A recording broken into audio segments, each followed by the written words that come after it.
I've been part of an underground competitive pinata-smashing league for 3 years now, and yeah, I know how that sounds. It's not exactly the kind of thing you brag about on a first date unless your date's into blindfolds, sticks, and candy explosions. But for me, it's everything. The rush of cracking open a papier-mâché donkey while a crowd of weirdos cheers you on? Unbeatable. So when my best friend Jake turned our chill hobby into a screaming match and then called me a traitor for ditching him, I'm left wondering, AITA for refusing to team up with him anymore? Let me back up. The league's called Smashfest, and it's this bizarre mix of artsy hipsters, ex-jocks, and randoms like me who stumbled into it. We meet in this abandoned warehouse on the edge of town, the kind of place with flickering fluorescent lights and a faint smell of mildew. There's a leaderboard scratched into a chalkboard, and the prize is usually just bragging rights and a 6-pack of whatever beer someone brought. I'm not a pro or anything. I'm a 28-year-old graphic designer who spends most days hunched over a laptop, but I've got a decent swing and a knack for dodging the stray candy shrapnel. Jake, though? He's a beast. 6'3", built like a linebacker, and he swings that stick like he's auditioning for a Viking movie. Problem is, he's also a total ass when he's in the zone. Our team, me, Jake, and this quiet girl named Priya who makes the best piñatas, used to be unstoppable. Priya's this tiny 24-year-old engineering student with a septum piercing and a habit of muttering physics equations under her breath while she glues glitter onto a unicorn. She's chill, precise, and honestly the glue that kept us sane. Jake and I met her at a Smashfest newbie night 2 years ago and we clicked instantly. Back then, Jake was loud but fun, cracking dumb jokes about how he'd avenge any piñata that dared to last more than 3 hits. We'd laugh, Priya would roll her eyes, and we'd split the winnings. Good times? But over the last 6 months, Jake's gone full aggro. It started small. He'd grumble if I missed a swing or if Priya's piñata didn't burst fast enough. Then it escalated. He'd yell mid-match, like, "Swing harder, dude, what are you, asleep?" Or, "Priya, this thing's built like a tank, make it weaker next time." It's not just trash talk, it's personal. Last month, he screamed at me in front of everyone because I tripped over a stray Tootsie Roll and cost us a point. My face was burning, and Priya just stared at the floor, twisting her rings like she wanted to disappear. The vibe was wrecked. The breaking point came last Friday. We were up against this rival team, 3 smug dudes in matching trucker hats who call themselves the Candy Crushers. The piñata was this massive, sparkly octopus Priya had spent 2 weeks on with tentacles stuffed full of sour gummies. I was blindfolded, stick in hand, and the crowd was hyped, chanting "Smash! Smash!" I took my first swing, solid hit, candy sprayed everywhere. Then Jake starts bellowing from the sidelines, "What the hell was that? You barely dented it. Hit it like you mean it, you lazy sack." I froze, mid-swing, and yanked off the blindfold. The warehouse went quiet except for the hum of the lights. Priya was biting her lip and even the crushers looked awkward, like they'd walked in on a family fight. I turned to Jake, stick still in my hand, and said, "Dude, chill. It's a game." He stepped closer, towering over me, and barked, "No, it's a team, and you're dragging us down. Man up or get out." My heart was pounding, not from fear, but from this sudden clarity. I was done. I dropped the stick, looked at Priya, and said, "I'm out. You in?" She nodded, grabbed her backpack, and we walked off, leaving Jake fuming in the middle of the warehouse with a half-smashed octopus dangling behind him. The fallout was instant. By Saturday, my phone was blowing up with texts from Smashfest folks. Some were like, "Bro, that was epic, Jake's a tool," while others were straight up pissed, "You screwed over your team, real classy." Jake sent me a novel-length message calling me a backstabbing traitor and saying I'd ruined everything we built. He even posted a blurry pic of me mid-trip on the Smashfest Discord with the caption, "Meet the weak link." Priya got it worse. Jake DM'd her saying her piñatas were overrated and she'd picked the wrong side. She just screenshot it, sent it to me with a shrug emoji, and said, "Guess I'm a traitor too." We didn't leave Smashfest entirely though. Priya and I formed a new team with this guy named Leo, a 40-something bartender with a handlebar mustache and a surprisingly vicious swing. We call ourselves the Glitter Reapers, and our first match is next week. Word is, Jake's still raging, telling anyone who'll listen that I'm a disloyal jerk who couldn't handle real competition. A few mutual friends have taken his side, saying I should have talked to him privately instead of humiliating him mid-match. And yeah, I get it, 3 years of friendship isn't nothing. We've got history, from late-night Smashfest debriefs over greasy diner fries to him helping me move into my apartment last year. But I couldn't take the yelling anymore. It wasn't fun, it was suffocating. Now the warehouse feels split. Half the league high-fives me for standing up to Jake, the other half shoots me dirty looks like I'm the villain in some piñata-smashing soap opera. Priya says I did the right thing, she's happier without Jake's tantrums, but I keep replaying that moment in my head. Could I have handled it better? Warned him first? Or was walking away the only way to keep my sanity? So Reddit, here's where I'm at. I ditched my best friend and our team because he yells like a drill sergeant on a sugar high and now he's painting me as the bad guy. I just wanted to enjoy smashing pinatas again, not start a civil war. AITA?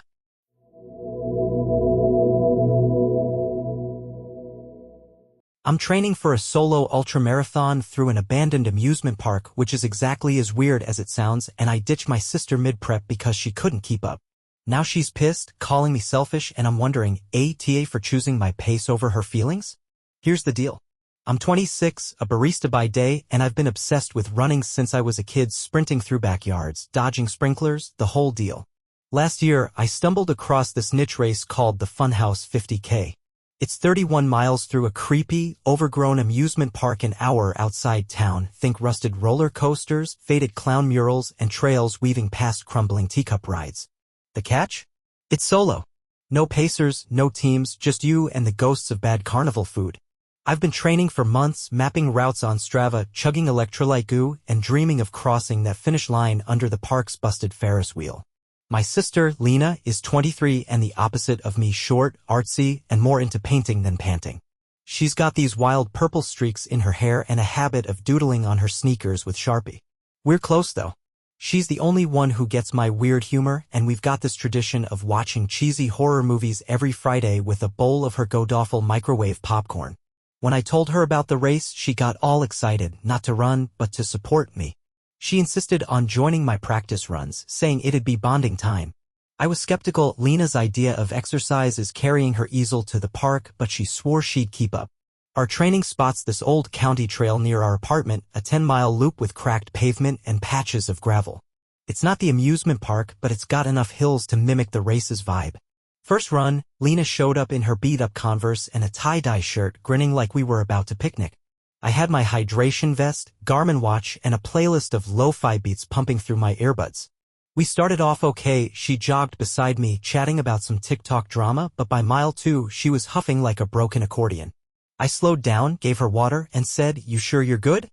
She waved me off, all red-faced and stubborn, insisting she'd catch her rhythm. 3 runs later, it was a disaster. She'd lag half a mile behind, yelling, "Wait up," every 10 minutes, or stop to tie her shoes, which somehow untied every quarter mile. My pace dropped from a steady 9-minute mile to a crawl. I'm talking 14 minutes, like we were power walking a mall. Last Tuesday, I hit my limit. We were at mile 4 and she was bent over, hands on her knees, wheezing, "I just need a sec." My watch beeped, mocking me with another slow split. I felt this itch in my legs, this pull to just go. The race is in 3 weeks and I'm nowhere near ready. So I said, "Lena, I'm gonna run ahead. Meet you at the car?" She nodded, still gasping, and I took off. I bolted, wind in my face, heart pounding, finally free. I hit my stride, weaving past joggers and dog walkers, feeling like I could outrun the tilt-a-whirl ghosts. By the time I looped back to the parking lot, I'd shaved 20 minutes off my usual time with Lena. She was leaning against my Honda, arms crossed, her face a mix of sweat and fury. "Really?" she snapped. "You just left me out there?" I tried to explain I needed to push myself. "It's not personal," but she cut me off. "It's not about the running, it's that you ditched me. I thought we were doing this together." She stormed off, and it's been radio silence since. No texts, no movie night invites, just her slamming cabinets when I'm in the kitchen. My mom called yesterday, saying Lena's hurt, and I should have included her more. Even my running buddy, Sam, a lanky dude with a man bun who smells perpetually of patchouli, thinks I was harsh. "She's not a runner, bro. You could have compromised." But here's my side. I've been grinding for this race, waking up at 5 a.m., icing my shins, eating kale like it's a religion. Lena knew it was serious. She's seen me hobble home after 20 milers. Why sign up for my thing if she can't match the effort? Now I'm the jerk, apparently. Lena's been posting cryptic Instagram stories, black screens with captions like, "Guess I'm not enough," and "Our mutual friends are split." Some say I'm chasing my dream and she's guilting me, others think I abandoned her for some dumb race. I'm torn. I miss her, she's my sister, my horror movie co-pilot, but I can't babysit her through my training. The Funhouse 50K is my shot to prove I can do this, and I don't want to limp across that finish line because I slowed down for someone else. So Reddit, tell me, AITA for skipping practice with Lena to run alone, or was she asking too much by tagging along?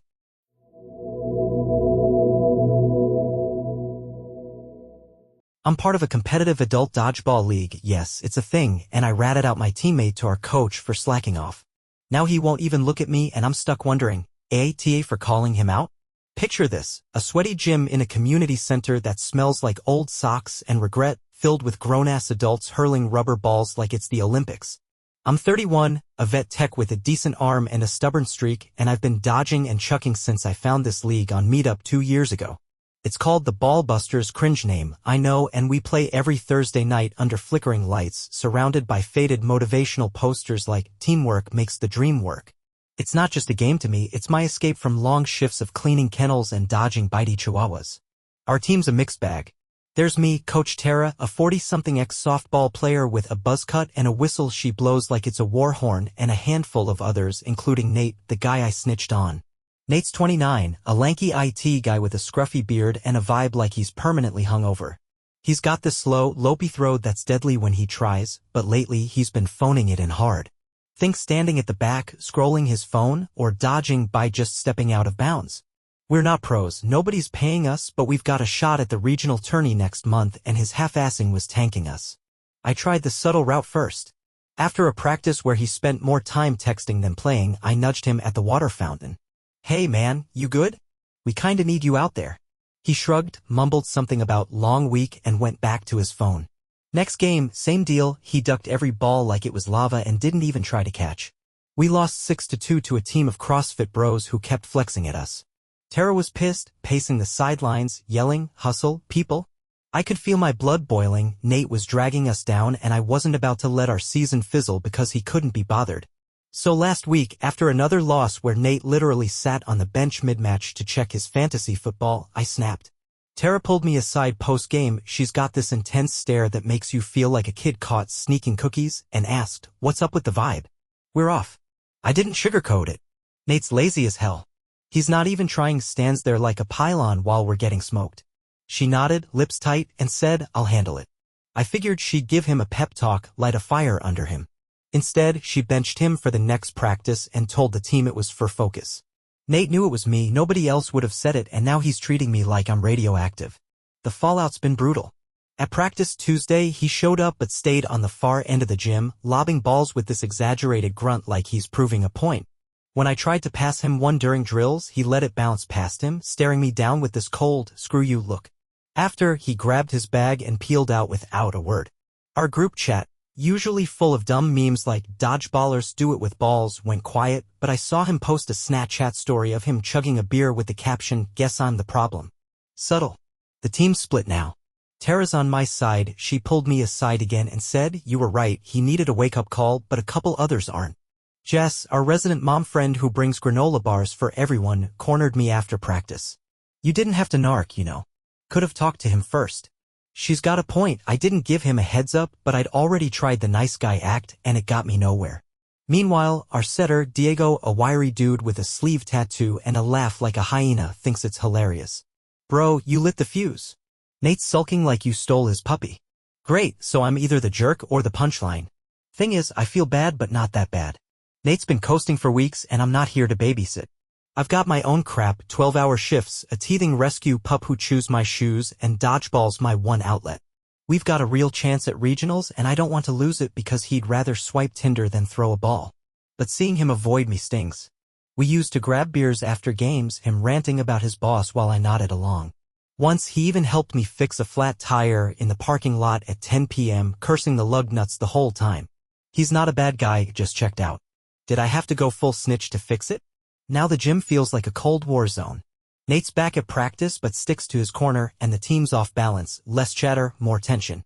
Tara's pushing us harder, probably to smooth it over, but I catch Jess shooting me these disappointed looks, like I kicked a kitten. I keep replaying it. Should I have confronted him one-on-one again? Kept my mouth shut? Or was calling him out the only way to shake him up? So, Reddit, here's the mess. I told our coach Nate was lazy, and now he's acting like I betrayed him. I just wanted us to win, not start a dodgeball drama. AITA?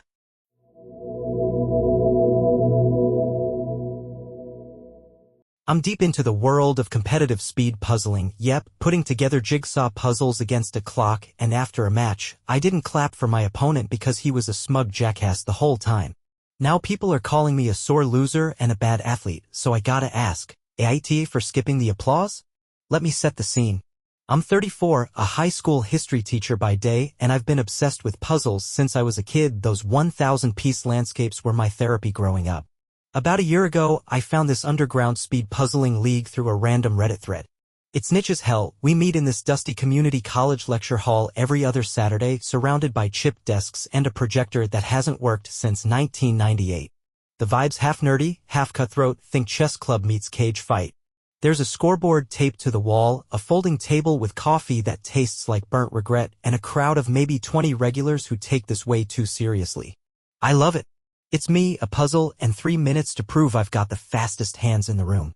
My opponent last weekend was Derek, a 38-year-old accountant with gelled hair and a smirk that could curdle milk. He's the reigning champ, and he acts like it, strutting in with his custom puzzle mat. It's monogrammed, for God's sake, and a playlist of pump-up jams blaring from his phone. He's good, I'll give him that. The guy can slap together a 500-piece Monet faster than I can find my keys. But he's also insufferable. Before matches, he'll lean over and joke about how he's doing you a favor by letting you lose to him. Last month, he told me my strategy, sorting edges first, was cute, like a toddler with a coloring book. I grit my teeth and keep puzzling, but it's been building. The match itself was brutal. We were neck and neck on a 300-piece abstract, swirls of blue and purple that looked like a drunk artist's fever dream. The timer's ticking down, the room's buzzing, and I'm in the zone, fingers flying, sweat beading on my forehead. Derek's across the table, humming Sweet Caroline, off-key, on purpose, I swear, and every few seconds he'd mutter stuff like, "Oh, you're still on that corner?" Rough. I ignored him, locked in, and finished with 12 seconds to spare. He beat me by 4. For freaking seconds.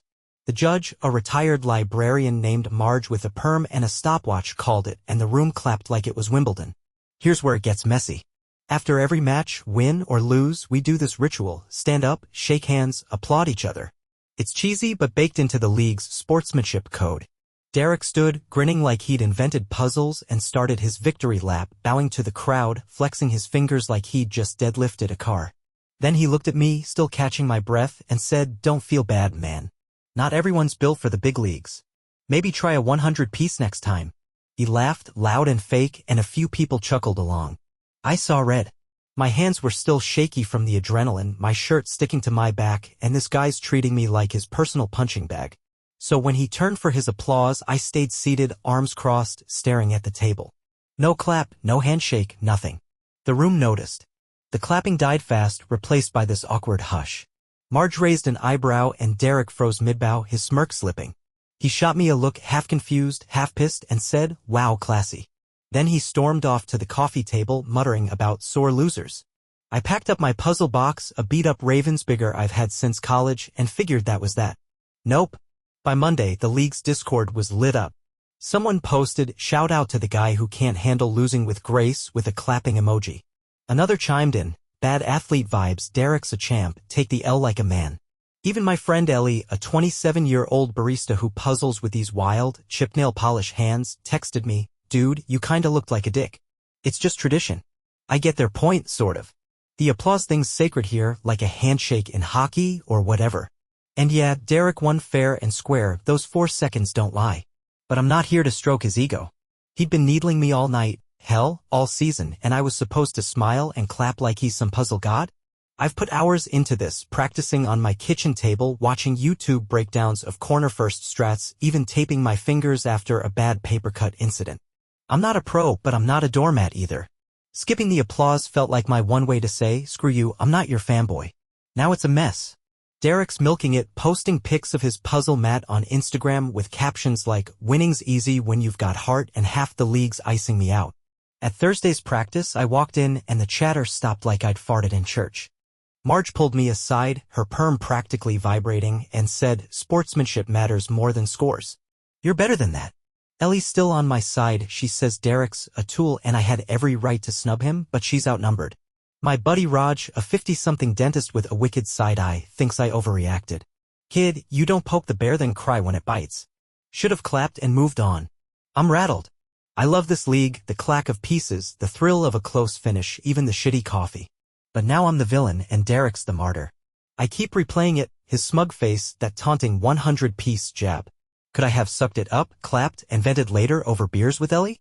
Maybe. But in that moment, with my pride stinging and his arrogance dialed to 11, sitting it out felt right. Now I'm second-guessing everything. So, Reddit, here's the deal. I didn't applaud Derek after he beat me because he was a cocky ass, and now I'm the bad guy in Puzzle Town. I just wanted to stand my ground, not ruin the vibe. AITA?